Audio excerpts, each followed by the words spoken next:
जय हिंद साथियों। नंदी बाबा fighting for पुरुषों के हित की लड़ाई लड़ने के लिए नंदी बाबा फिर आया आपके सामने। मैं सबसे पहले ये बताना चाहता हूँ, एक तरफा महिलावादी कानूनों ने क्या किया है, पुरुष को कमजोर किया है। किसी एक आदमी को, किसी एक पक्ष को शक्तियां देके दूसरे पक्ष को शक्तिवहीन करके पीट देना, हरा देना या उसको हरासमेंट देना, ये कहाँ का इंसाफ है। जो भाई मेरा चैनल पहली बार देख रहे हैं, सब्सक्राइब जरूर कर लें। मैं पैसा नहीं लेता किसी से, लेकिन मेरा मेहनताना यही है कि आप मुझे पसंद करते हैं, आप मेरे वीडियो को सब्सक्राइब करते हैं, मेरे चैनल। मैं ये कह रहा था, एक तरफा महिलावादी कानूनों की वजह से आज हमारे देश की संस्कृति की धज्जियां उड़ चुकी हैं। जो महिला घर के अंदर रह करके आने वाले भारत के भविष्य को, इस देश के बच्चों को ज्ञान देती थी, आज वो खत्म। सास ससुर से अलग ले जाती है। आपको मालूम है बच्चों में संस्कार कौन देता है? बच्चों में संस्कार या नाना नानी देते हैं या दादा दादी देते हैं। लेकिन ये ससुराल पक्ष में से तो अलग हो जाती हैं, तो फिर बच्चों को ज्ञान कौन देगा? ज्ञान इनको एक ही आता है, पुरुष को कैसे पीड़ा दी जाए, पुरुष के घर वालों को किस तरह से अपने उंगलियों पर नचाया जाए। 40 साल 45 साल से जो ऊपर की विवाहित महिलाएं हैं, रील्स में देखिए, पता नहीं उनमें कहां से कौन सी जवानी फूट रही है। फिर लालायित करती हैं लोगों को। अगर कोई गलती से लालायित हो गया, उसका तो बेड़ा पार, वो तो बेटा कोर्ट के चक्कर लगाएगा या उसके चरणों में नतमस्तक हो जाएगा। जो पुरुष शक्तिशाली हैं, जो पुरुष इन चीजों से दूर हैं, वासना से, वासना होती है किसी काम के लिए होती है, ये बाह्य गंध फैलाने के लिए नहीं होती। उन पुरुषों ने जो इनके झांसे में नहीं आते, सबसे सुखी हैं, उनको भी गंध फैलाने के लिए ये मजबूर कर रही है। शादी तो हम करते हैं रीति रिवाज से, हमारी संस्कृति से। हवन अग्नि के आगे फेरे लिए जाते हैं कि 7 जन्म का बंधन है। 7 जन्म का बंधन 7 दिन भी नहीं चलता। फिर उसके फैसले होते हैं अदालतों में, न्यायालय में। न्यायालय में एक तरफा महिलावादी कानून से पुरुष को एक तरफा कानून के हंटर से मारा जाता है। डीवी एक्ट 125 खर्चे का। जब एक लड़की की शादी हुई को अभी साल भर भी नहीं हुआ, तो क्या उसने ये पेंशन लगवाने के लिए शादी की थी? और देखिए, हमारा कानून उनकी पेंशन लगा देता है। अगर इस देश की न्याय व्यवस्था ऐसा इंसाफ करती है, पुरुष कहां जाएगा? पुरुष बगावत करेगा, औरत को घृणित दृष्टि से देखेगा। जिन लोगों की औरतों ने उन पर केस कर रखे हैं, उनके परिवार पर, कुछ बच्चों ने तो आत्महत्याएं कर ली हैं, उनका पूरा परिवार जो आज पीड़ा झेल रहा है, उनसे जाकर पूछिए कि नारी की कितना सम्मान करते हैं वो। उनकी नजरों में नारी का क्या स्थान है?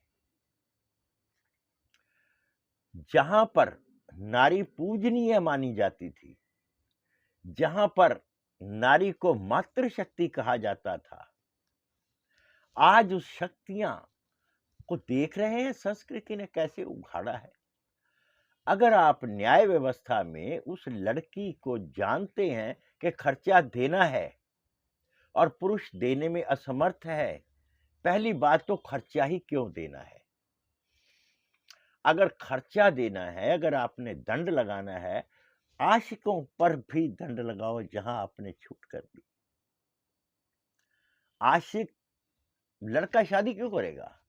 लड़का फिर आशिकी ही कर लेगा, क्योंकि आशिकों के ऊपर कोई खर्चा नहीं लगता 125 का। जब 497 हटा था ना, तो लड़कों को ये छूट मिल गई थी कि वो पकड़े नहीं जाएंगे। आज एक तरफा कानून से पुलिस, जजेस, नेता, बड़े बड़े खिलाड़ी सब के सब पीड़ित हैं, और मेरी सरकार चैन की बंसी बजा रही है, नारी शक्ति के गीत गा रही है। कितनी शक्तियां देनी है नारी को। शादी की, पुरुष फंसा, क्यों करेगा कोई शादी? अगर फंसना ही है तो शादी ही क्यों करेगा? धमकियां देती हैं, जो आप घर बसे हुए देख रहे हैं ना, वहां पर उसकी धमकी चलती है। उसकी मां खुलकर कहती है लड़की की, एक फोन लगाएंगे दिन में तारे दिखा देंगे। आज पुरुष स्त्री से चप्पलों से पिट रहा है खुले में। पुरुष बेचारे की हिम्मत नहीं है, और उसका जिम्मेवार कौन है? पुरुष समाज। जब एक पुरुष पिट रहा होता है, दूसरा पुरुष डर के मारे हिम्मत नहीं करता उसको बचाया जाए। महिला का साथ, ये जो विकृत दिमाग की महिलाएं झूठा केस करती हैं, अपने आप को ताकतवर समझती हैं। आप ये ध्यान देना, समाज की नजर में, दूसरे पुरुषों की नजर में इनकी क्या इज्जत है। इनको कोई बहादुर नहीं कहता। इनको किन किन नाम से संबोधित किया जाता है वो तो आप जानते हैं, मैं जानता हूं।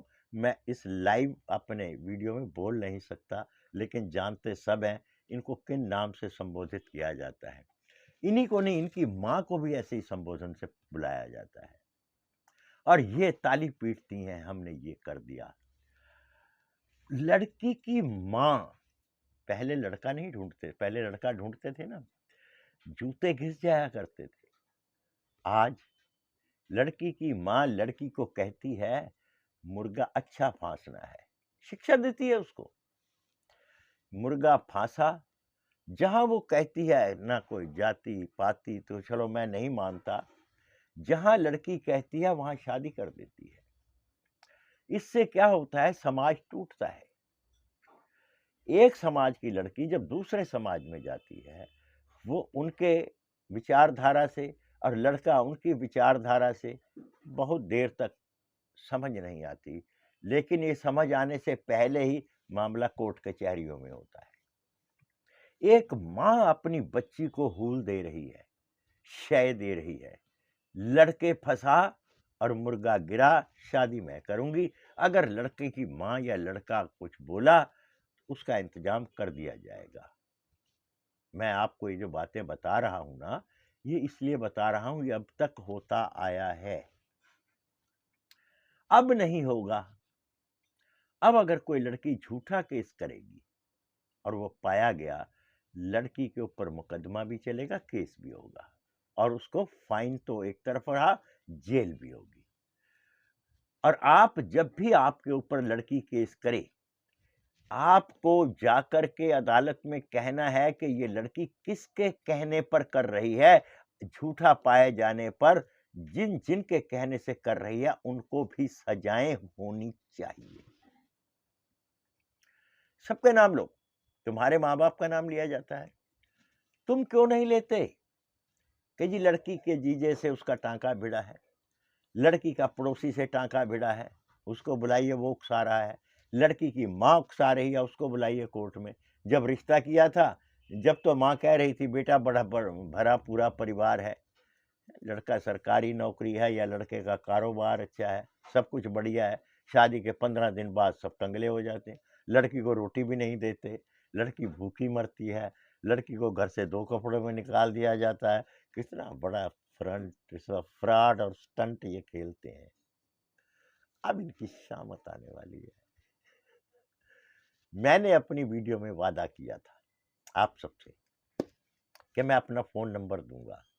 आज आप मेरा फ़ोन नंबर नोट कर लीजिए, लेकिन उससे पहले मेरा चैनल ज़रूर सब्सक्राइब कर लेना।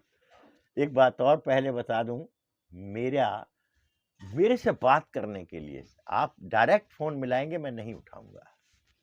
मैं फ़ोन उसी का उठाता हूँ जिसका नाम मैंने अपने फ़ोन में सेव किया होता है, सुरक्षित किया होता है। अगर आपका नाम मेरे फ़ोन में सुरक्षित है और आप किसी दूसरे फ़ोन से भी फ़ोन करेंगे, मैं नहीं उठाऊँगा। कृपया मुझे कुछ ऐसा मत कहें मेरे बारे में, क्योंकि मैं उसी का फ़ोन उठाऊँगा जिसका नाम सेव होगा। मेरा फ़ोन नंबर आप लिख लीजिए 8375868788। हिंदी में बोलता हूँ 83 75 86 87 88। लेकिन मुझे कॉल करने से पहले अपना व्हाट्सएप के ऊपर मेरे को आप बताइए कि आपका कार्य क्या है, किस कारण से मुझसे बात करना चाहते हैं, कहाँ से बोल रहे हैं, आपका नाम, बस। आपका फ़ोन अगर आप करेंगे तो भी ठीक, नहीं करेंगे तो मैं रिटर्न फ़ोन कर दूँगा आपको, बताइए क्या पीड़ा है। मेरा चैनल दोस्तों एक बार ज़रूर सब्सक्राइब कर लेना, मैं आपके साथ। जय हिंद।